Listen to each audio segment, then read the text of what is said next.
তো high aspirants, ভাই বোনেরা বা বন্ধুরা বা দাদা দিদিরা, কেমন আছো তোমরা সবাই? তো আজকে আমি আমার অ্যাসপিরেন্টস জীবনের কিছু অভিজ্ঞতা নিয়ে আলোচনা করব। আমি তোমাদেরকে বলি যে আমি 2020-21 সাল থেকে ডব্লিউবিসিএসের প্রিপারেশান নিচ্ছি, সাথে মিসলেনিয়াসও দিই।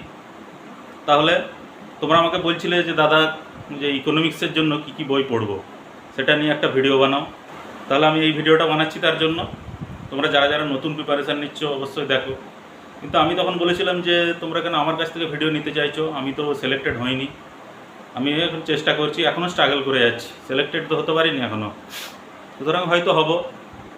তাহলে আমি যদি ভিডিও করি সেটা কি আর তোমাদের পছন্দ হবে? সে বললাম, দাদা তুমিই করো, বড় বড় অফিসারদের তো আর সময় নেই, তারা ক্র্যাক করেছে, চাকরি পেয়েছে। তুমি যেহেতু এতদিন ধরে পরীক্ষা দিচ্ছ, একটা তো অভিজ্ঞতা আছে তোমার, সুতরাং অনেকবার গেছো, কাছাকাছিও গেছো, কিন্তু একটুর জন্য হয়নি। সুতরাং একটা অভিজ্ঞতা তো তোমার আছে, কিন্তু তুমি সেটা নিয়েই একটা বললো যে কি তোমার অভিজ্ঞতা কি, আর ইকোনমিক্সের জন্য আমরা কি কি বই পড়বো সেটা নিয়ে আমাকে অনেক অ্যাসপিরেন্টস ভাই বোনেরা বলেছিল যারা নতুন প্রিপারেশান নিচ্ছ। সুতরাং সেটাই আমি আজকে বলবো। দেখো, ইকোনমিক্সের জন্য আমি দীর্ঘদিন ধরে, আমি 2020-21 সাল থেকে এই ডব্লিউবিসিএস মিসলেনিয়াস এই পরীক্ষাগুলো দিচ্ছি। সুতরাং প্রিপারেশানের জন্য ইকোনমিক্সের যে বইগুলো লাগে সেটা আমি আজকে বলবো। দেখো,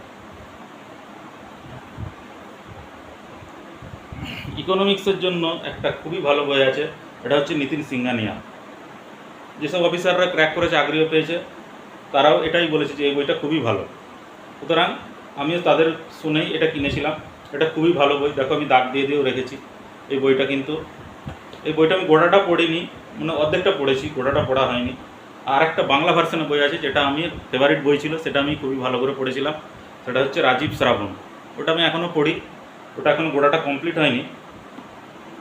এটাতেও দেখো, এই বইটায় দেখো Indian tax structure and public finance, এই যে চ্যাপ্টারটা আছে, দেখো কি সুন্দর ছক করে করে দেওয়া আছে। মানে যা আছে থিওরি তো আছেই, মানে সাথে যেগুলো ইম্পর্টেন্ট সিভিল সার্ভিসের জন্য সেগুলো কিন্তু ছক করে করে দেওয়া আছে। এই দেখো, পার্সোনাল ইনকাম ট্যাক্স, দেখো এটা নিয়ে ছক করে এতটা দেওয়া আছে। কী লেখা আছে? It is governed by the income tax act 1961, it is levied on individuals, Hindu, undivided family, partnership, firms, etc. It is levied on taxable income, gross income minus standard deductions and exemption. সুতরাং এরকম করে করে সব দেওয়া আছে। দেখো, ছক করে করে দেওয়া আছে। এই বইটা কিন্তু খুবই ভালো। এটার জন্য আমাদেরকে যে খেটে নোটটা তৈরি করতে হয় না, ধরো আমি একটা খেটে নোট করছি, তোমাকে আর খেটে কোনো নোট তৈরি করতে হবে না। দেখো এখানেই সব দেওয়া আছে ইম্পর্টেন্ট জিনিস। কনসোলিডেটেড ফান্ড, কন্টিনজেন্সি ফান্ড, এটাও দেখো। পভার্টি, ইনইকুয়ালিটি অ্যান্ড আনএমপ্লয়মেন্ট, এই বইটা আমি পড়েছি মোটামুটি। এই যে দাগ দেওয়া আছে। মেথডস টু মেজার আনএমপ্লয়মেন্ট, মানে আনএমপ্লয়মেন্টকে মাপার জন্য কী কী পদ্ধতি আমরা ব্যবহার করি।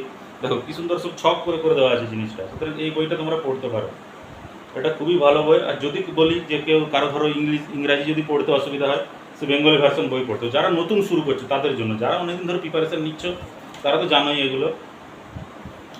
যারা নতুন শুরু করছো তারা এই বইটা কিনতে পারো। এই দেখো, ইকোনমির ভাগ দেওয়া আছে কত সুন্দর। Market economy, non market economy, mixed economy, circular flow of income. এই দেখো কীরকমভাবে কী সুন্দর ম্যাথামেটিক্সের মতো দেওয়া আছে। এই দেখো, household, business, firms, expenditure for consumption. এই যে এখানে দেখো আবার সূচিপত্রটাও কিন্তু খুব সুন্দরভাবে দেওয়া আছে। নিতিন সিংহানিয়া স্যার একজন খুবই ভালো লেখকও, যিনি একজন আইএস অফিসার। এনার বইগুলো খুবই ভালো। এনার আর একটা বই আছে যেটা আমি কিনেছিলাম, সেটা হচ্ছে জেনারেল স্টাডিজ। নিতিন সিংহানিয়ার একটা বই আছে ডব্লিউবিসিএসের জন্য, সেটা কিন্তু সব পরীক্ষার জন্যই লাগে। এই দেখ, কন্টেন্টস, বেসিক কি কনসেপ্টস, প্রথম বেসিক কি কনসেপ্টস দিয়ে শুরু। এখানে কিন্তু ইকোনমির সব কনসেপ্টগুলো আছে। এই দেখো, types of economy, macro economics, micro economics, central problems of an economy, national ইনকামের মধ্যে দেখো এইসব পয়েন্টসগুলো, history of national income in India, role of measuring national income, limitations, economic growth versus economic development, poverty, inequality and unemployment, inflation, পরপর আছে সব, chronologically সব আছে।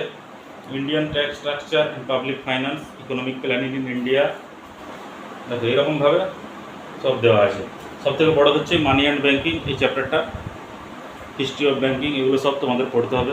এটা তো হলো ইংরাজি ভার্সন। আর যারা বলছি যাদের ধরো ইংরাজি তো আর সবাই অতটা চট করে বুঝতে পারে না, সেই জন্য যারা বাংলা ভার্সন পড়বে, তাদের জন্য কোন বইটা সেটা আমি দেখাচ্ছি। তারা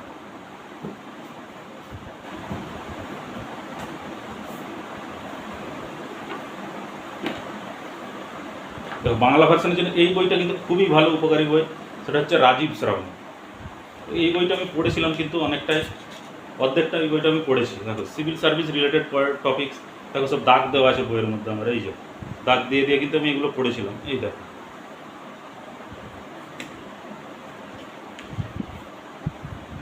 তারপর দেখো মাথাগন্তি অনুপাত, দারিদ্র ব্যবধান অনুপাত, বর্গ দারিদ্র, দেখো সব দাগ দিয়ে দিয়ে আমার পড়া আছে এগুলো। কস্ট ইনফ্লেশন ইন্ডেক্স, এগুলো ইম্পর্টেন্ট জিনিস। সব থেকে ইম্পর্টেন্ট যেটা তোমার ইকোনমিক্সে, আমার তো ইকোনমিক্স, আমি যেহেতু সায়েন্সে পড়েছি, আমি ফিজিক্সটা পড়াই, সুতরাং ইকোনমিক্স, আমি যেহেতু সিভিল সার্ভিসের প্রিপারেশান নিচ্ছি, সেই জন্য ইকোনমিক্সটার সেই সূত্রে ইকোনমিক্সের সাথে পরিচয়। নাহলে তো আমি, তোমরা তো জানো যে 9-10 ইকোনমিক্স থাকে না, আর আমার 11-12 সায়েন্স ছিল, সেই জন্য ইকোনমিক্স ছিল না। সুতরাং ইকোনমিক্স আমার এই সিভিল সার্ভিসের প্রিপারেশান নেওয়ার জন্য ইকোনমিক্সের সাথে পরিচয়। কিন্তু আমার এই সাবজেক্টটা একটু মোটামুটি ইন্টারেস্টিং লেগেছে, সেই জন্য তোমাদেরকে মোটামুটি একটা গাইড করতে পারছি। সুতরাং দেখো, ব্যাংক ব্যবস্থা এই যে চ্যাপ্টারটা আছে, এটা কিন্তু সব জায়গাতেই বড় করেই আছে। এখানে তোমাকে রেপো রেট পড়তে হবে, রিভার্স রেপো রেট পড়তে হবে, কোয়ান্টিটেটিভ টুলস পড়তে হবে, কোয়ালিটেটিভ টুলস পড়তে হবে, এরকম কিন্তু অনেক ভাগ আছে। এই দেখো, কোয়ান্টিটেটিভ ইনস্ট্রুমেন্টস, কোয়ালিটেটিভ ইনস্ট্রুমেন্টস, এগুলো কিন্তু তোমাকে পড়তে হবে। Bank rate, open market operations হচ্ছে এই বইগুলো কিন্তু মন দিয়ে পড়তে হবে। মন দিয়ে যদি পড়ো না, তুমি আরামসে তুমি কাট অফ ক্লিয়ার করে দিতে পারবে, তুমি ক্র্যাক করে দিতে পারবে। সুতরাং এই দেখো, অর্থনৈতিক পরিকল্পনা, এটা তো খুবই ইম্পর্টেন্ট, এটা থেকে প্রচুর প্রশ্ন আছে, প্রচুর। অর্থনৈতিক পরিকল্পনা, আর এই বইটা খুবই ভালো। এই বইটার পিছনে কিন্তু কোশ্চেনও দেওয়া আছে, WBCS, UPSC, মিসলেনিয়াস।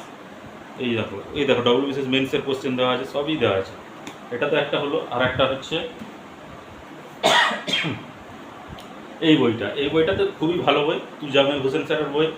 এই বইটা খুবই ভালো বই, এই বইটাও কিনতে পারো। কিন্তু এই বইটা একটু ডিটেলসে আছে, ওইটাতে যেমন ছক দিয়ে ডায়াগ্রামের মাধ্যমে দেওয়া আছে, কিন্তু এটাই কিন্তু একটু ডিটেলসে আছে, তোমাকে ডিটেলসে পড়তে হবে। এই দেখো কীরকম এই বোম্বে স্টক এক্সচেঞ্জ যেগুলো আছে, ন্যাশনাল স্টক এক্সচেঞ্জ, এগুলো যে এক্সচেঞ্জের গুরুত্বপূর্ণ সূচক, এই যে সেন্সেক্স, ডোলেক্স, তারপর আছে BSE 100, BSE 200, BSE 500, এগুলো কিন্তু ওই বইটাতেও আছে। ওই বইটাতে কি না একটু ছক আর ডায়াগ্রামের মধ্যে আছে। তারপর হচ্ছে নির ও রির, এগুলো আছে। নির হলো নমিনাল এফেক্টিভ এক্সচেঞ্জ, এবং রির হলো রিয়াল এফেক্টিভ এক্সচেঞ্জ। এইগুলো মানে এখানে খুবই খুঁটিয়ে দেওয়া আছে আর কি, মানে একদম ডিটেলসে দেওয়া আছে। এই বইটা পড়তে পারো, এই বইটা পড়লে তোমার আরামসে ক্লিয়ার হয়ে যাবে। WBCS প্রিলিমস তো আরামসে মেন্সও ক্লিয়ার হয়ে যাবে। তাহলে এইটা হলো, এইটা তো দেখালাম। এই বইটা তাহলে রাজীব শ্রাবণ স্যারের হচ্ছে, আর ওইটা হচ্ছে নিতিন সিংহানিয়া স্যারের। 3টে বই পড়তে হবে, যেগুলো 2টো বই পড়লেই যথেষ্ট। এবারে তুমি ঠিক করো যে এই 2টো বইয়ের মধ্যে, এই 2টো বই আছে, এই 2টো বইয়ের মধ্যে যেটা তোমার ভালো লাগবে সেটাই পড়বে। তুমি এটাও পড়তে পারো, এটাও পড়তে পারো। এইটা পড়লে ডিটেলসে জ্ঞান বাড়বে, এটা পড়লে ছক আর ডায়াগ্রামের মাধ্যমে। এই বইটা পড়লে ছক আর ডায়াগ্রামের মাধ্যমে তুমি বার করতে পারবে। এইটা পড়লে তোমার ডিটেলসে জ্ঞান বাড়বে। এবারে তোমার যেটা ইচ্ছা সেটাই পড়বে।